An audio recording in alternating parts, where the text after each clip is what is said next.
Today I'm doing a product review of Pop Beauty.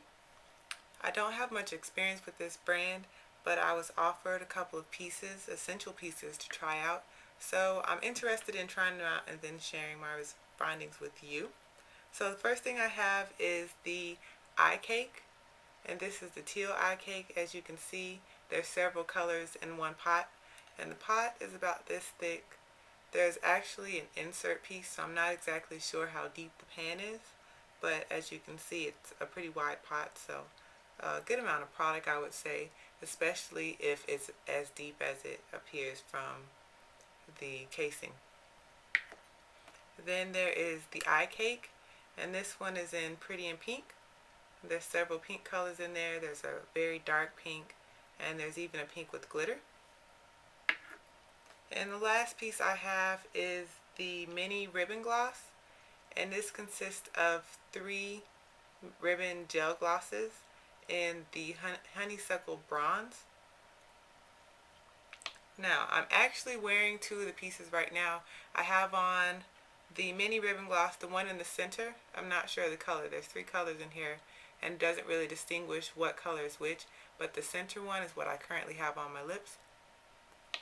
And then I have on the blush cake. I try to kind of blend all the colors because that pink is very bright.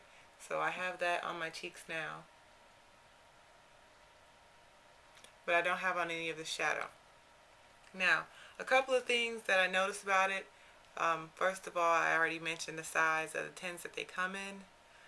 I think that's very good, but then at the same time it's sort of misleading because you can't see how deep the pot actually is. But it is a pretty large tin, so I won't complain too much about that.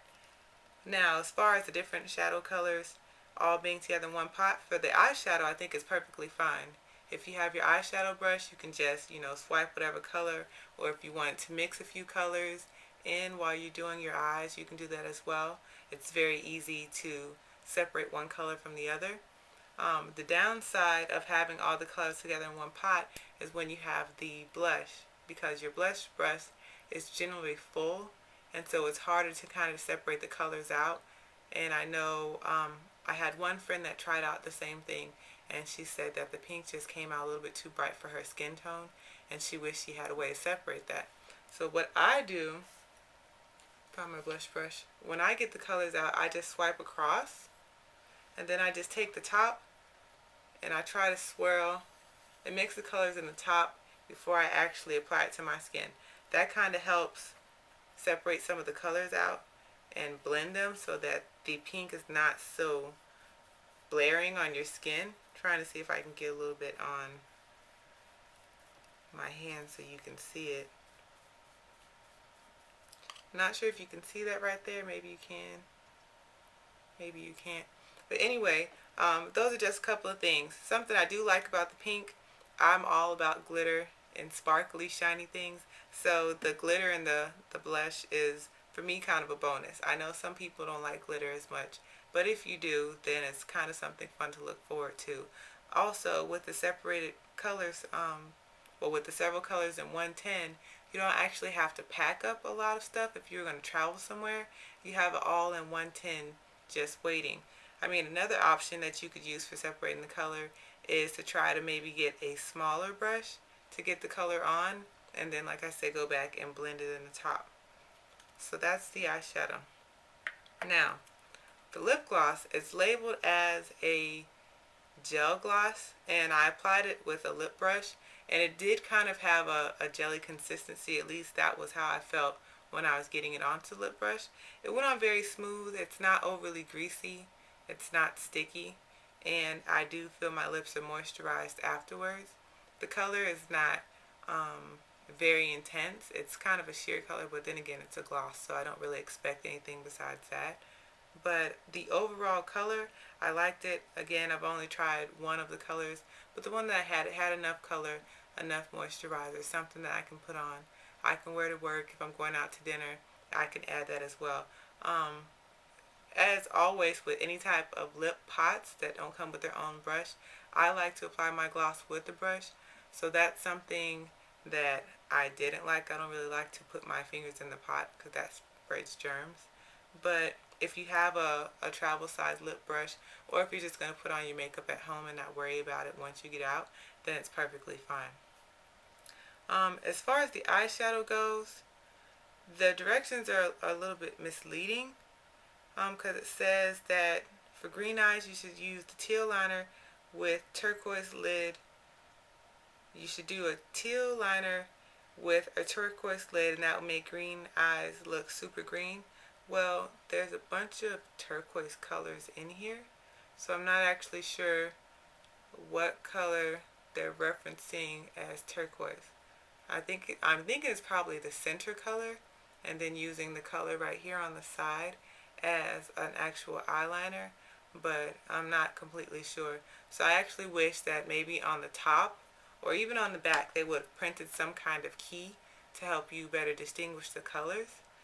But I don't really follow directions that are on eyeshadow packages anyway. I kind of like to create my own eye looks, so it's not a big deal. As far as the colors go, the colors are very strong, very vibrant colors. I'll just get a couple of colors so that you can see them.